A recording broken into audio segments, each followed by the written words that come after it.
di nuyu bu baax a baax sunu xarit di Chérif Mahfous Diop depuis Picc Réew donc Oumar Chérif mi ngi lay nuyu bu baax a baax yéen a bokk Sandiara. C'est ça mi ngi noonu Oumar déglu nga ça également gis nga li xewoon ci l'université bi boobu ba tey mosoon nañ fa xeex seen xeex ku dar gi tey jii nii bii ba mu yegsee it moo doom moo fa am démb gouvernement bi génn layal la ñu wax convaincre na la. non jàngat bi nga am jàngat bi c'est ça c'est sûr. xam nga ni mu demee ñi dàqoon a sànni xeer ci la. loolu moom gars yi xam nañ ko. moom ci xeex bi yàgg naa si. mais gouvernement bi donc dañu décevoir dañu wane ni vraiment li Leuz Diwane ji di wax incompétence mënul doxal réew. vraiment incompétence la ñu wane ci discours yi li ma gën a metti Daouda Ngom quoi ñëw toog sérieusement di wax comme kuy wax lu extraordinaire mu ni c'est confirmé que il y a des opposants qui influencent les étudiants. di wax comme kuy wax lu sérieux loolu mooy lan ba pare nañu bàyyi di jeter le discrédit à l'endroit des étudiants. est-ce que baal ma ci mbirum ba Daouda Ngom moom moment bi nga xam ne nit ñi ngi wax war mais moom dafa ñëwoon layee ko ci président amical 31 ans ak yooyu. loolu du argument. D'accord. Au Canada on a annoncé il y a 5 ans ou 10 ans de cela qu'il y avait là-bas un bachelier de 70 ans. Un bachelier ku am 70 ans doog a am bac dañoo war a propulser sax ñi nga xam ne nii manqué nañ cette chance ñu propulser leen pour ñu am bac def enseignement supérieur am expérience pour servir seen réew xam nga luy problème mu Sénégal dañoo jàpp ni le nombre pléthorique d'étudiants c'est une charge. Alors que ça devait être pour nous un privilège. benn avantage pour foncer parce que les pays ils compétissent te xel xam-xam ci la ñuy defee ay compétition mais kaw université bi en général soo ko xoolee mën naa ni la c'est la goutte de trop qui fait déborder la vase. xoolal étudiant bi mu waxee dama ko yërëm mu ni les libéreurs ont été opprimés par les libérés. waaw. loolu c'est très grave. Et c'est très important pour le dire loolu dama ciy profiter ci sama sensibilisation bi may def bàyyi leen politiciens yi ngeen di topp ku jóg wax ngeen topp ko ku jóg wax ngeen topp ko mu leen di dikk lu leen leer ni moom mi leen koy dikk leer na leen ni li muy dikk mënu ko. ce qui prouve ça mooy bi ñu mujjee dem assemblée nationale ñun ànd sàmm jikko yi ma yabaate mbay laa mag Pastef loolu la ñu wax. bi ñu leen doon dig voter leen loi contre les LGBT parce que on était à l'opposition kon kooku bi muy gëm na ni bi ñuy dig loolu xam na ni du ko def te pourtant suñu borom dafa tere loolu lu tax ngeen di dig nit lu ngeen dul def léegi nag affaire bi lii jeexital la xeex bii ñuy xeex ba Abdoulaye Ba génn àdduna yàlla na ko yàlla yërëm jeexital la.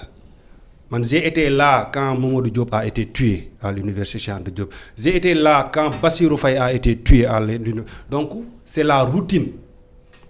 Rien ne change j'espère que ñoom Saa Wolof à partir de maintenant ils vont arrêter de dire que ñoom ils ont un gouvernement de rupture ils sont dans la continuité comme ñi fi jaaroon ñépp léegi lu tax may la jeexital la mooy provocation yi ak abus d'autorité ak abus de populisme. Abus de popularité bi Ousmane Sonko téye ci loxoom moo ñu indi fii. parce que il a provoqué les étudiants bi mu demee le journée des martyrs fii Grand Théâtre qu'est-ce qu'il a dit. foofu la commencé. il a dit que ce que vous demandez n'est pas soutenable te il y a moins de 2 ans avec Macky Sall il a dit que ce que réclament les étudiants c'est soutenable état bi mën na ko def. mënuñu comprendre nekk 21e siècle. 2 ans après di wax waxi boobu. 2 ans après mu ni c'est pas soutenable te jamono ji muy wax c'est pas soutenable le pétrole est consommé ici est raffiné ici et vendu di dugg ci trésor public. tous les contrats si ressources naturelles yi presque plus de 35 ressources naturelles nee nañ Sénégal am na ko ci jamono joo xam ñu ngi encaissé xaalis boobu yépp ils ont arrêté tous les chantiers presque tous les chantiers de l'État léegi fu xaalis bi jaar léegi li ci garaaw mooy. au-delà de ça dañuy étudiants yi li ñuy def chantage moral la ce sont ces mots. mu ni li ñuy def chantage moral la kon kooku il n'a rien compris Ousmane Sonko il n'a rien compris. su demee bay jàpp ni étudiants yi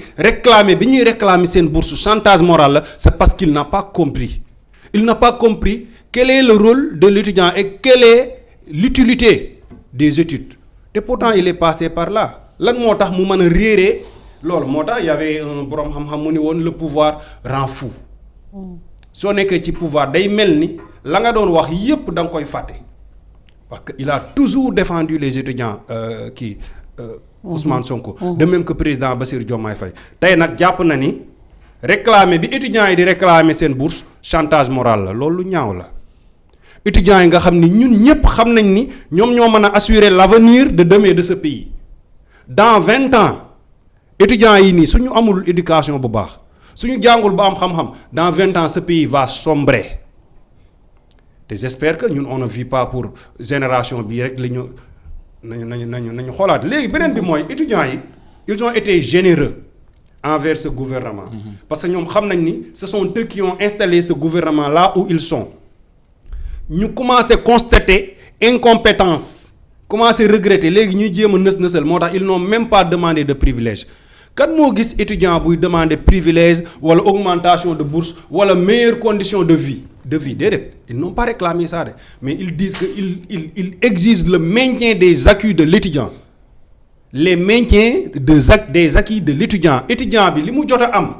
muy acquis boo xam ne jugee na ci gouvernement bi wala jugee na feneen ñu ni ñoom ci seen génération j'ai entendu un étudiant de Saint-Louis qui a dit ça mu ni du ñun suñ génération ñun ñooy accepter ñu diminuer les acquis des étudiants après ñun dañuy dem on va sortir de l'université d'autres vont venir endosser ces conséquences donc kon ils sont en train de mener le combat de la dignité léegi xoolal bii baa affaire bi fan la ñuy yóbbu crise nationale crise universitaire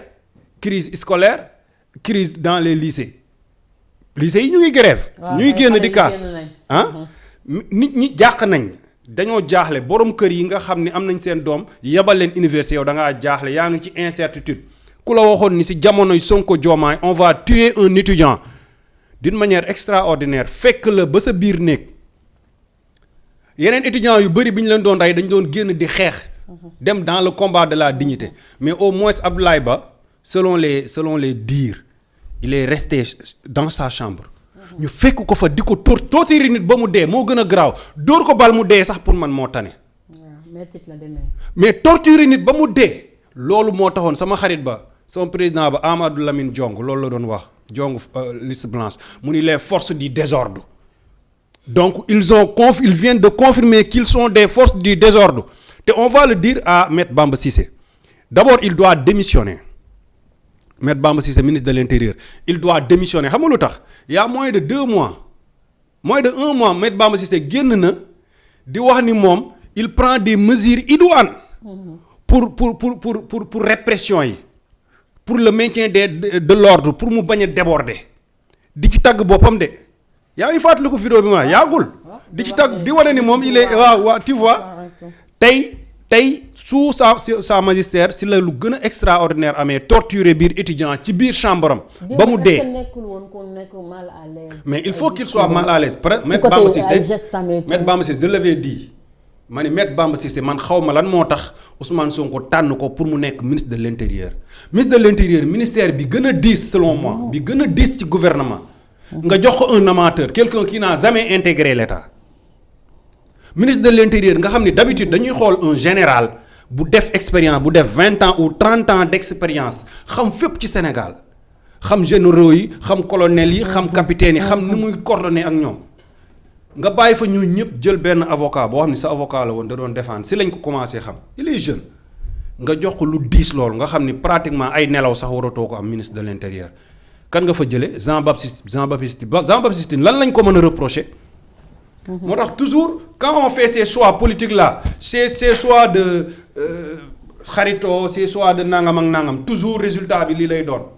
on l'a vécu récemment avec Yacine Fall dafay jële Ousmane Diagne indi fi Yacine Fall mu def catastrophe génn en tant que ministre de la justice il se proclame peut-être procureur de la République pour poursuivre fan nga mës a gisee loolu xam nga loolu Ousmane Diagne il va pas faire cette erreur ah Maître Bamba Cissé aussi même erreur bi la def parce que ay policiers moom ñoo dugg biir université tabassé benn étudiant ba mu dee. mais quand même wan na aussi tamit le pourquoi peut-être que il a des informations selon li mu wax ndax ñoom dañoo tàmm am nañu information renseignement yi nee na ñooy tout peut-être loolu moom moo tax. benn information ndax wax na ba wax mbirum cocktail molotov bi ni muy demee. et tout expliqué na sax ni bu yàggee ci loxo day éclater et tout donc moom. bi ba li sénégalais yi war a xam kaay ma xamal leen ko mooy policiers yi bi ñuy dugg université amul woon benn foofu coow amul woon foofu. waaye par ba ñuy ñëw xale yi naan dañoo xiif. man j'ai vu la vidéo xeexuñu dañoo xiif lu ñu lekk la ñuy wut. ñuy romb ni man j'ai été là bi ñuy def les réformes universitaires maa ngi woon université boobu Diouf Sarr moo fa nekkoon bi Abdoulaye Daouda Diallo nekkoon ministre de l'intérieur bi ñuy dugalee policiers yi biir ñuy taxaw noonu ci wetu guy gi may génn pavillon A di leen romb ak samay Timberline nii aller retour ñuy cokkaasante. Parce que la cohabitation entre les étudiants et les policiers c'est devenu impossible te pourtant les policiers sont des anciens étudiants très souvent léegi dara xewul woon université ñoom lan la ñuy def ci biir université bi ñoo di dox nii bi ñuy dugg nañ ba romb pavillon A ba egg côté pavillon B te coow jibul lan lañ fa doon def léegi au-delà de ça lan lañ fay def mais lu ñuy def ci biir chambre loolu mooy lan donc la République est descendue très bas Ousmane Sonko dafa war a démissionner comme Bassirou Diomaye Faye nangu ko dàq Ousmane Sonko dafa war a démissionner parce que moom mooy le chef du gouvernement Maître Bamba Cissé bii moom avocat am la moom moo ko teg foofu Yacine Fall c'était la même chose ils ont failli à leur mission su fekkee ni bëgg nañ Sénégal parce que ñoom xam nañ ni ils sont mal barrés te dégâts yi ñu def mënatuñ ko réparer c'est impossible parce que confiance bi amatu fi compétence amatu fi compatiment amatu fi loo fiy defati partez. D'accord Imam quand même déglu nga Oumar déglu nga saa démb li amoon l'université moo doom daal di am mu di loo